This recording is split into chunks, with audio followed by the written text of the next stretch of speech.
There's a lot of things that go into these journeys, and this time it just feels really freeing.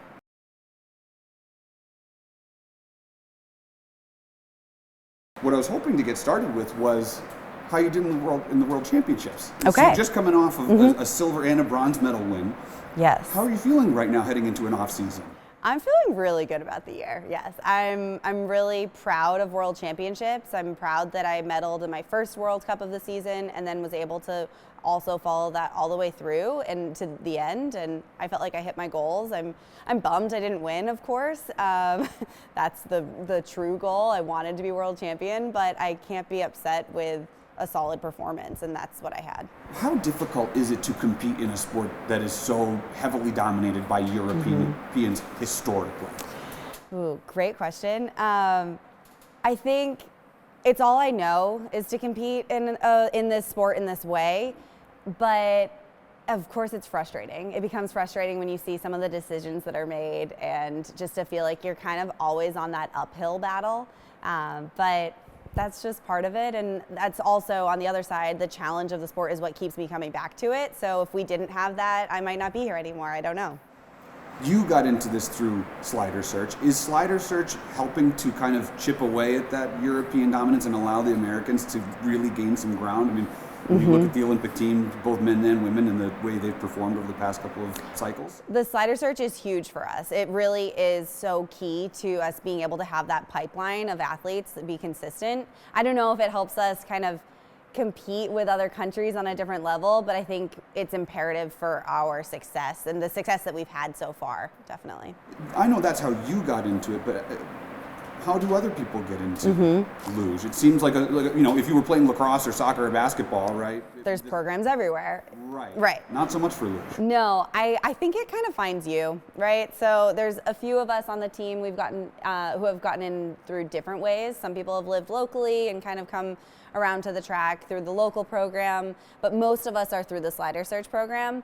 But I happened to get into it because we were living in South Carolina at the time, and my dad had the 3 kids. I'm one of 3 kids. It had us up here visiting his family because he's from Saranac Lake, and my aunt just saw an ad in the newspaper for the slider search. So if we hadn't been here at that time, and if my aunt hadn't looked at the paper that day, my life would have looked very different. So it just kind of finds you. How has it been? I talked to your sister about this 4 years ago.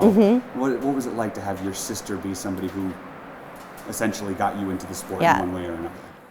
I can't say how lucky I am to have Megan as my sister. Like, she's truly the best. Like, she's my best friend. She is the best person to look up to. She never made me feel like that annoying younger sister, which is exactly what I was growing up. So I don't know. She just always, even to this day, she always includes me in everything. I was just out for her birthday with her friends, and it's just, she's the best. And having her in sport, and I learned a lot from her, and also just that time that we had together on tour was really special. And yeah, I will always look fondly at that time. It was incredibly challenging. That was at the time of my career where you're young and you're taking the hits every day. But having my sister there was really special. Well, and then at one point competing against each other for a spot. Oh yes, no, it was a lot.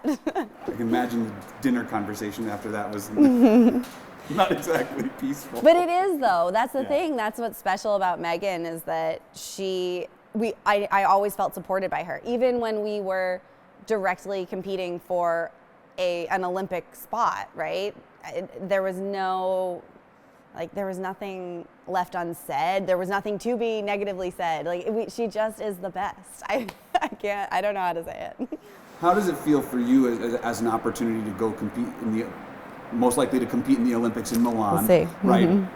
Courses and times aside, if you get to go to Milan, the way that I started thinking about this was, you're building a house in Italy, right? So there's a little bit of a home track, so to speak, or at least a connection there to Italy. Then your fiancé. And I just wonder what that means to you, especially as this is now your 3rd Olympic cycle. What has changed for you in your approach to going to the Olympics? I think that for my approach, it's different each quad. This time around, I'm really looking at my performance, not just to get to the Olympics. I'm looking at my performance at the Olympics, and I'm looking for stability. So when we look at our sled, my approach to our sled and what I'm looking for in sled technology is a bit different than what it was in the past. I think in the past we were trying to go for speed, and now I need speed and control. I need speed and control because without the control, yes, I was always able to throw down some incredible runs before, but now I'm having performances that are more complete because I'm looking for more stability through my choices and what we're putting on my sled. As far as my physical approach, every year is different, and I'm always fine-tuning my training programs, and I feel like I'm at a really good place right now. Right? I feel like I understand what my body needs. I understand how to read and listen to my body. So that approach I feel solid on. I feel like, okay, I'm finally experienced in that. And then mentally, I think I don't really have a chip on my shoulder about anything right going into these games, which is really nice. I think in the past ones, I've had that for some reason or another, right? There's a lot of things that go into these journeys, and this time it just feels really freeing. Freeing? Mm-hmm. Because you don't have Because I don't have anything I don't have any expectations or something that I feel like should have gone differently. Like, it's just, I'm here and I'm ready to see what I can do, not what I need to do or to get something or somewhere. It just is, I'm just like at peace with everything. I still want things, don't get me wrong. Like, I have my goals, but they are fueling me, not out of a way of spite. It's out of a way of like, okay, let's see what can happen. Not, I need to do this to prove something. Goals, not expectations of yourself? Yes. I do want to touch on the technicalities of the sled, because as I heard you describe it, yes, I really had no idea that the athlete themselves were so involved in the mechanics and the building and the structure of the sled. I really unknowingly assumed that it was, somebody on the team takes care of the sleds. Right. Can you help our viewers understand what goes into your experience of quote unquote building a sled? Every athlete is different, I would say, with what you're drawn to and how much of an input you want to have, and then also the exposure you've had to different things over your career. So for me, I'm incredibly lucky to have the staff that we have, who have, we all kind of use our minds in different ways, and we come together to be a strong team. So I have a very sensitive feeling on the sled, and this has been from day one, right? And that's just something that, I don't know, I guess that's my talent in luge is my feeling. It's also been my downfall at different points, because I read a lot of information on the sled through my body. But through that, I communicate with my coaches a lot on what our goal is moving forward. And then we're also in the shop, do you know how many hours? I know way too much about sandpaper and sanding and nuts and bolts and fiberglass than I should, really, because it's been years of all of that work. But I couldn't do it alone. That's definitely not it. I'm a good little worker in the workshop. I'm not the leader, but I. Did you ever expect when you got back? Pardon me. You're how old? I'm 32 tomorrow. What? Oh, happy yeah. Thanks. Okay, cool. Yeah. So when you got into luge, 15, 20 years ago, did you ever expect that you were going to be that hands-on with a sled, or has it been that way all through your career? Probably not. Okay. Because when I started 20 years ago, what was expected from the athletes was a little different too. Once you have different coaches, and also as a female athlete, when I started, it wasn't expected of us. And now throughout that time, now there's more, knowledge is seen as a good thing. Not a lot of times it was like, oh, don't let them focus on that part, and we'll focus on this part. And sometimes, it used to be that way, I think. Right. But now you have more responsibility on your sled than we did when I started. So, and I also think it was just within me. I grew up with a stay-at-home dad, so I grew up doing projects around the house all the time. And so we're doers, I guess. And it's really important to me to feel capable.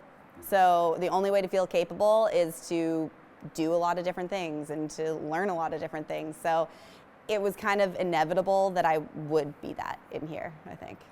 It's so funny to hear you say that, because that's kind of like what our job entails in many ways, is you can't just, there's quite literally a book that we had to buy, we didn't have to buy for college, but there's a book out there by one of the authors for a different thing I had to buy for college, and it's called It Takes More Than Good Looks to Work in TV News. Right. And that's kind of the sentiment I feel like of what you're saying is you are now expected to have the knowledge of, in our world, how to operate a camera, how to edit the video, how to ask the questions, how to put on clothes and make sure you look nice. Right. It's not just what you see when I'm showing out to perform. There's a lot more that goes into it behind that.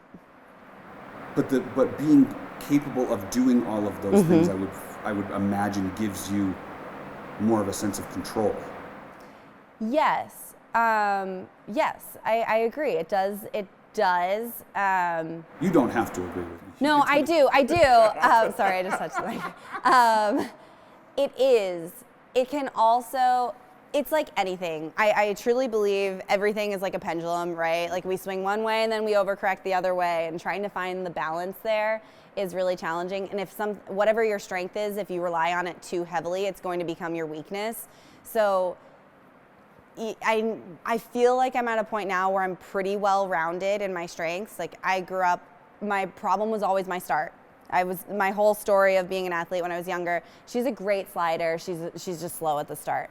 Okay, I had very top competitive starts this year.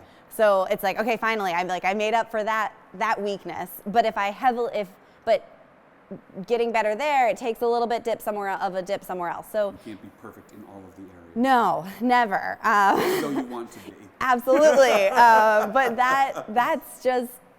that's part of it, and I think that's why I'm still here, is because there's always something that you're looking at to be better in, and the kind of like the environment is always changing, and that's external environments and internal environments. Like everything is changing, and you're just trying to do the best that you can each time.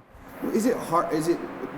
I feel like I remember you saying when we talked probably 4 years ago over Zoom that like when you're sitting at the start, when you're sitting at the handles, you're not necessarily thinking about where you are, what country, what town, what course you might be on. Yeah, you know the course because you had to slide it, but you had said something about kind of your mentality when you sit at the handles.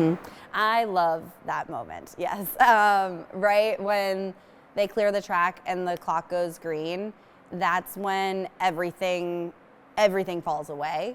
So I was just watching Drive to Survive, getting caught up, and Leclerc was talking about the same thing, and I related so heavily on it. He goes, as soon as I get into the car, everything's good. And it's the same thing. As soon as they clear the track and I can kind of have my face shield up, I like give my 2 quick breaths to kind of contract everything, make sure everything's tight, ready to fire, and I pull my face shield down, and that is just like, that's a feeling that I don't find anywhere else. It's the zone, the flow state, right? It's just like there's zero distractions. Everything is just calm, and then it's go time, right? And then you find flow, and ideally. I think a lot of people would not know the details of how you manipulate the sled down a track.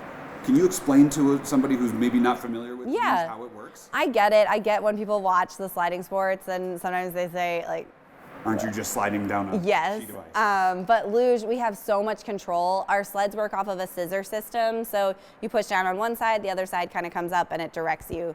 If you're going to the left, you push down on the right, you go to left. But it's also very sensitive. So everything from me pushing my shoulder back to that will influence the sled. That much? That much.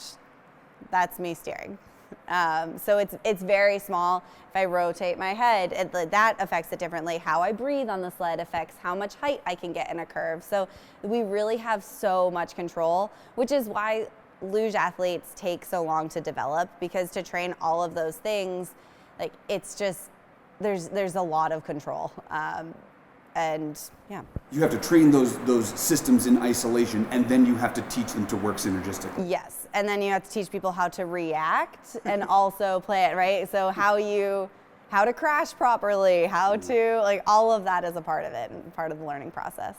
What do you say to people who want to keep bringing up the crashes? I feel like that's something that you've mentioned now twice, and I hadn't even brought it up. Oh, I just feel like it's part of my story. Cool. So it's not something that I like shy away from. Yeah, I understand. You know, someone just asked me, it's like, oh, what do you think you've done for the sport? Because I've been here for 20 years, right? And I think, and in the sense of making it popular as well, like we're a small sport. It's really hard to relate to me driving a sled down the track going like this, right? That's not very relatable. But me overcoming fear after something, that's relatable. So I think in that sense, it's just a part of me and a part of what I've gone through. So. Do you ever feel like a role model for people in that regard? Not really. I don't look at myself that way. I have had a few athletes who have had really large injuries kind of like, hey, how'd you do this? They like approach me in that way because it's super challenging to come back from something like that. So in that sense, but I don't see that as a role model. I just see that as a resource. Like we're all just working together and trying to do, as much as this is a lonesome thing because it's so much inside your mind, especially when you're at such a low point like that. But I was a resource. I don't necessarily think of it as like a role model. That actually really helps me with my next question, which was, now that you are going for your third time in the Olympics, have you become a mentor, or has your leadership role with USA Luge changed since 2018, for example? I'm the oldest person on the team now. So Chris retiring, Chris Master, really just... Was he 36? I got blindsided by that. It happened overnight. He was planning on continuing, and then life changes. And so I realize, yes, my role has changed, but I'm not someone who like tries to put my experience on someone else. I think that I encourage the younger athletes to ask questions, and their answers would be different than I think I find more value in that than me saying, hey, when I was in your position, this is what I did. Like, no, I take it very much as, hey, have you thought about this, or have you talked to the coaches about this? So I think that's my approach to leading in a sense. I know that we are leaders on the team, and but I want to make sure I'm doing everything with integrity and that I'm doing what I need to do, and that example leads more than my voice. Well, what I was going to say was leadership doesn't always necessarily mean the loudest voice. Right. Hopefully. Sometimes it can just be that quiet voice that goes up to somebody after the fact and says, hey, I thought you did a good job with this. Yes. And you could have improved here. Right. So that's more my approach. I did want to ask you about what it's like to have your fiancé. That like potentially you guys be competing in the same game in different countries. How does that feel to you? Oh, I mean, it's the best, right? We've done it twice so far. And the fact that... You hadn't been engaged yet, right? No, right. So we just got engaged last year. Right. Yes, but we've been together for over a decade. So it's the best. I love racing against him in team. So when we have team relays, that's my favorite thing. It just makes it fun. And we say, hey, we give a little trash talk and just say, hey, you'll be at the bottom because we're going to pass you, or something like that. And it's just fun. Yeah. He's the best. Yeah. I also wanted to ask you about home life. You've moved around a lot, right? Between Falmouth, Suffield, Connecticut, South Carolina, and now here. I don't think I got the timeline correct, but you got the places, and then we're adding in Italy soon. What has that been like for you, maybe away from sport, as of just a person, to live, and as you were growing up, to live in multiple different places? I think, of course, with any growth, there's challenging moments. So I'm curious if you ask my parents that, what their answer would be. But as an adult, for me, I think that it taught me so much, right? I'm comfortable and confident being myself in new environments. And that's really critical. I actually said to Dominic, I said, when we have kids, we might just have to move one time. And he is someone who's grown up in the same town his whole life. And so for him, he's like, what do you mean by that? And I said, well, because I just think you learn so much, and it's a confidence builder. At the same time, that root of home, I am envious that he has, like, his hometown has been his hometown his whole life, and that community and those roots run deep. But at the same time, I don't feel like I'm really lacking that in my life. I have cultivated a lot of amazing people throughout that time from different places. So. And if we don't take a picture of you and send it to Uncle Jeff, he'll. Yeah, there we go. You are right. Speaking of which, what did your time in Maine mean as part of your journey? How did it affect you growing up and being a competitive Olympic athlete? Yeah, that's where I was when we started. So I tried out from the beginning. I also saw so much, like, my dad was a part of creating the women's hockey program in Falmouth because Megan wanted to play hockey and there wasn't a place for her. So to see all of that was really where I started in sport. When I was young, I was convinced I was not going to be into sports because I'm the youngest of three and my sister and brother were, and I was tired of being dragged around to all their games and competitions and meets. And so I said, no, I'm going to be artistic. And then that lasted about 2 years. And then here I am. But that's where I fell in love with sport and kind of the power behind it. Was being in Falmouth? Yes. Yeah. Mm-hmm. And was it really that experience from Dad creating the hockey team? Because I feel like I remember you saying you spent a lot of time at the rink when he was. I did, yes, at Family Ice there. Yeah. I was just out on the outdoor pond, I feel like, all the time. I think the thing that got me was really lacrosse. That was like what clinched me in, and I wasn't going to leave because I did soccer, track and field. Like I said, stay-at-home dad, so we were involved in a lot of sports. But yeah, I think I just had really good coaches at a young age, which now as an adult, I look at that and I see how dedicated people are to coach youth programs. It's incredible. It's so admirable to me. But I had my dad and another girl's dad as our coaches, and they just did such a great job in cultivating kind of a love for sport.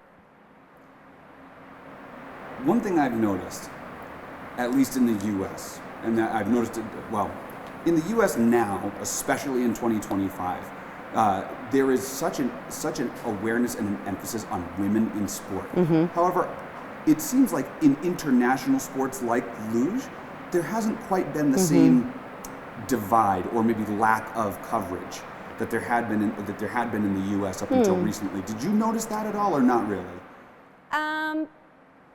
I think it's the same. I think in winter sport, winter sport and niche sports, it's pretty equal. At least for me, in my experience. In luge, I've always been paid the same amount as a man. I've always, actually, that's not totally true.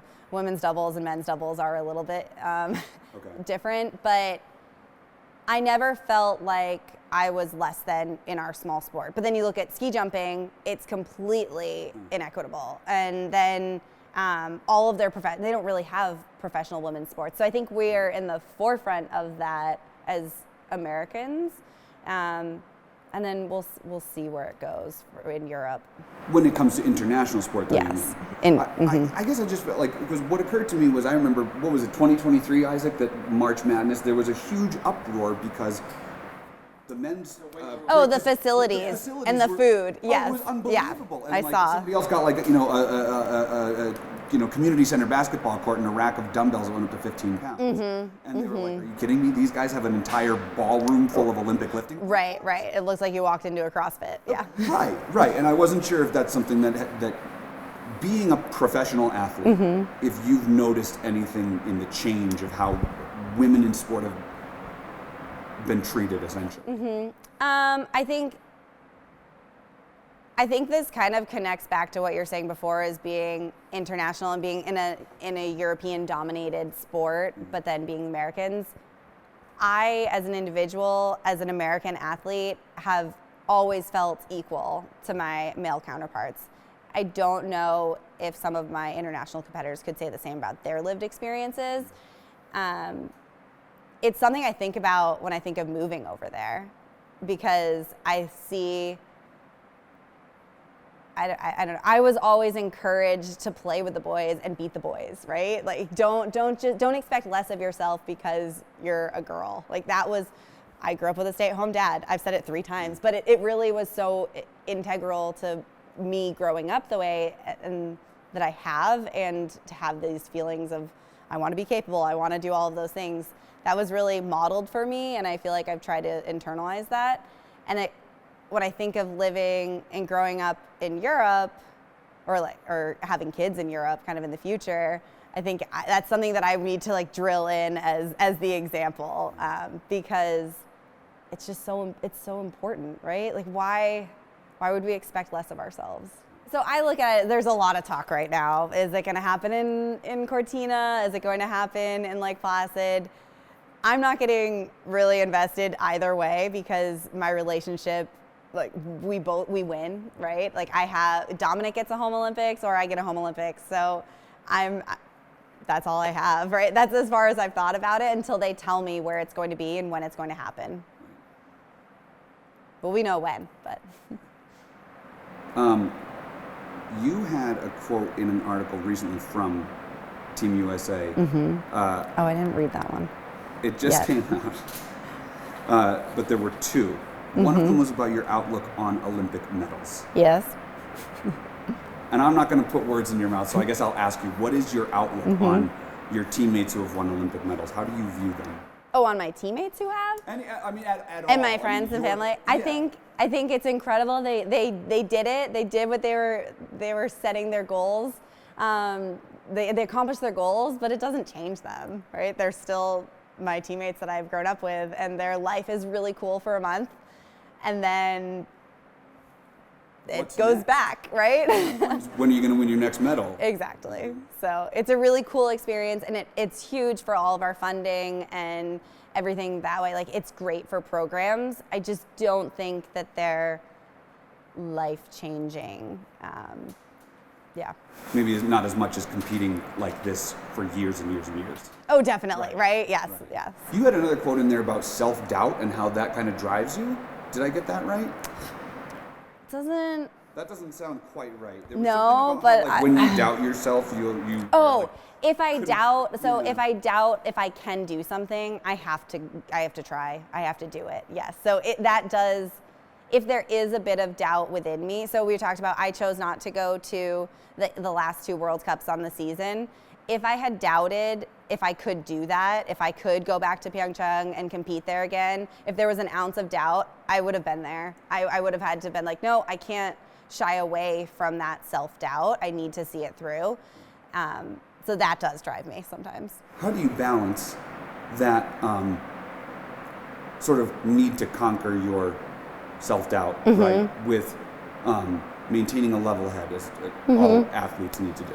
It's not a constant thing that I have. I don't think I feel pretty constantly. No, right. It's just if I'm coming up to a decision, and if there's, I had a coach when I was younger who said, once you do something once, you'll do it again, and that goes for all the good things and the bad things. So if that means, if you're in the weight room and you skip that last set of core at the end of your the end of your program, you're gonna do it again. Like, you know, like you've done it once, you kind of gave yourself the green light, you're probably gonna do it again.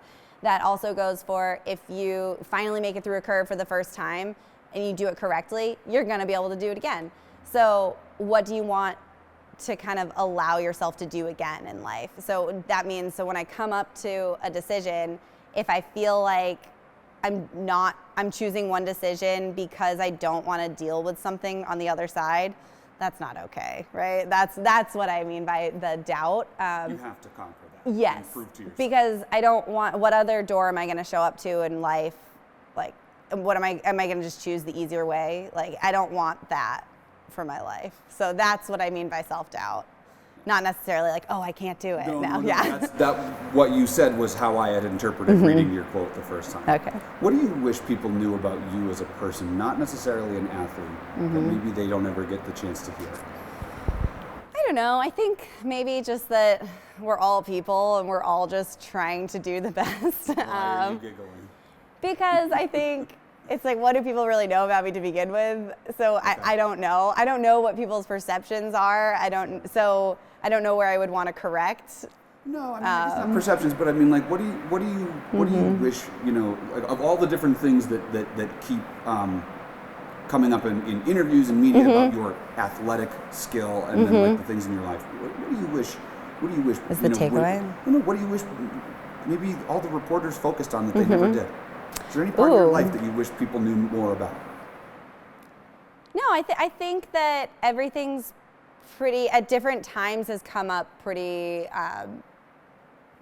appropriately, right? I didn't talk so much about what happened after my like really big crash in 2018 at the time because I couldn't, because it was so challenging.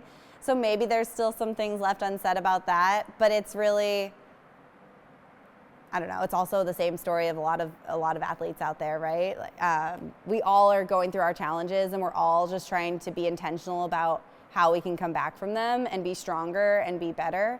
And that's it. That's all I'm trying to do here.